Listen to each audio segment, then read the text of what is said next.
Halo, selamat malam. Pemirsa, Polda Jawa Barat pada akhirnya menetapkan Priguna Anugrah Pratama sebagai tersangka kasus kekerasan seksual yang dilakukan terhadap keluarga pasien yang kemudian ini berinisial FH beberapa waktu lalu.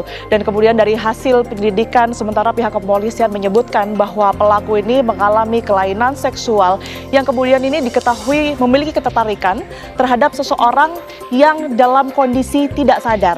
Pertanyaannya, pengawasan seperti apa yang kemudian ini harus dilakukan kepada peserta PPDS dan juga akankah pengakuan pelaku ini nantinya berpotensi untuk mempengaruhi proses hukum yang saat ini berlangsung di kepolisian. Itu yang akan kami bahas di Apa Kabar Indonesia Malam, pemirsa, bersama saya Tiara Harahap. Dan bersama saya Ken Ana juga kami akan mengajak Anda untuk menengok bagaimana agenda lawatan Presiden Republik Indonesia Prabowo Subianto ke sejumlah negara di Timur Tengah, dan hari ini Presiden juga telah tiba di Mesir. Selengkapnya kami hadirkan untuk Anda pemirsa di Apa Kabar Indonesia Malam. Kita awali Apa Kabar Indonesia Malam, pemirsa. Sebuah mobil yang mengangkut ribuan bungkus rokok ilegal menabrak bus berisi supporter Persebaya Surabaya di Jalan Tol Ruas Pemalang Batang, Pekalongan, Jawa Tengah.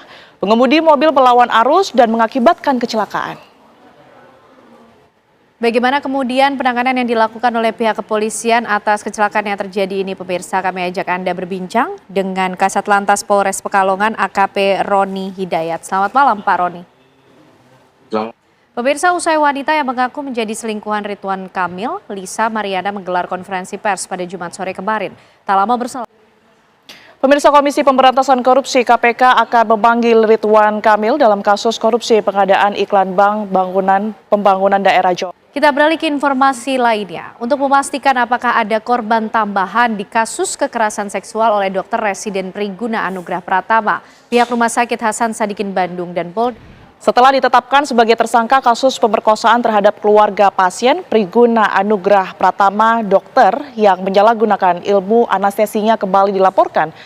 Pemirsa, seperti yang kita ketahui, Polda Jawa Barat ini telah menetapkan Priguna Anugrah Pratama sebagai tersangka dan belakangan didapati bahwa Priguna ini mengalami kelainan seksual. Lantas apakah pengakuan kelainan seksual yang disebutkan oleh pelaku ini akan berpotensi untuk mempengaruhi hukum yang kemudian ini berjalan di pihak kepolisian? Itu yang akan kami bahas saat lagi, pemirsa, di Dialog Apa Kabar Indonesia Malam. Tetaplah bersama kami. Pemirsa, Kementerian Luar Negeri menegaskan rencana Presiden Prabowo Subianto mengevakuasi 1.000 warga Gaza ke Indonesia atas dasar kemanusiaan. Sementara Kementerian Pertahanan terus mempersiapkan diri jika rencana evakuasi warga Gaza ke Indonesia terwujud. Rencana pemerintahan Presiden Prabowo Subianto mengevakuasi 1.000 warga sipil Gaza ke Indonesia menjadi sorotan. Pakar hukum internasional mengingatkan agar langkah tersebut sesuai dengan kapasitas Indonesia, serta perlunya jaminan warga Gaza untuk kembali ke Palestina. Sementara itu, Majelis Ulama Indonesia atau MUI tegas menolak rencana Presiden Prabowo Subianto untuk mengevakuasi korban luka Gaza ke Indonesia. MUI menilai rencana tersebut mewujudkan tujuan relokasi yang diajukan Presiden Amerika Serikat Donald Trump. Jika warga Gaza dievakuasi, Israel disebut bisa lebih leluasa menduduki dan menguasai tanah Palestina. Informasi lainnya untuk Anda pemirsa, program pemutihan denda pajak kendaraan yang digelar pemerintah membuat sejumlah samsat di daerah diserbu warga. Dengan program penghapusan denda pajak kendaraan, masyarakat cukup membayar 1 tahun dan tidak perlu lagi membayar tunggakan denda yang sudah lewat. Seorang pria babak belur dihajar warga setelah aksinya mencuri speaker di toko elektronik di kota Medan, Sumatera Utara. Seorang pria babak belur dihajar warga setelah aksinya mencuri speaker di toko elektronik di kota Medan, Sumatera Utara dipergoki pekerja toko. Istri pelaku histeris menangis di lokasi kejadian, tak kuasa melihat suaminya babak belur.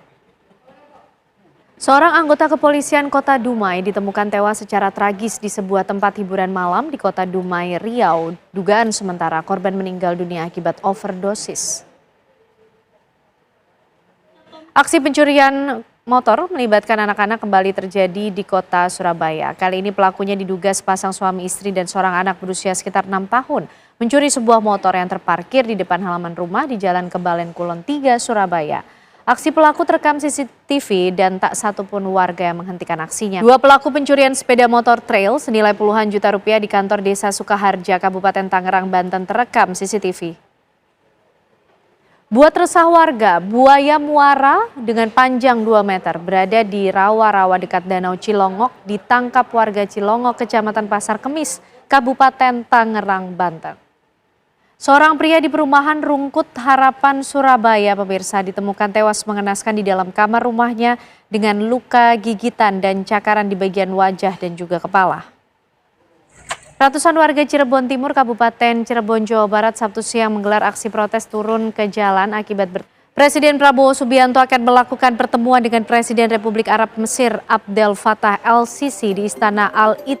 Presiden Prabowo Subianto akan melakukan pertemuan dengan Presiden Republik Arab Mesir Abdel Fattah el-Sisi di Istana Al-Ittihadiyah Kairo, Mesir. Menteri Kelautan dan Perikanan Sakti Wahyu Trenggono dan Menteri Kesehatan Budi Gunadi Sadikin menemui Presiden ke-7 Joko Widodo di Solo, Jawa Tengah. Informasi tersebut pemirsa sekaligus mengakhiri kebersamaan kita di Apa Kabar Indonesia malam hari ini. Saya Kanana. Ya, dan saya Tiara Harahap. Pemirsa, sesaat lagi Anda dapat menyaksikan program Dua Sisi. Kami pamit undur diri, terima kasih. Sampai jumpa.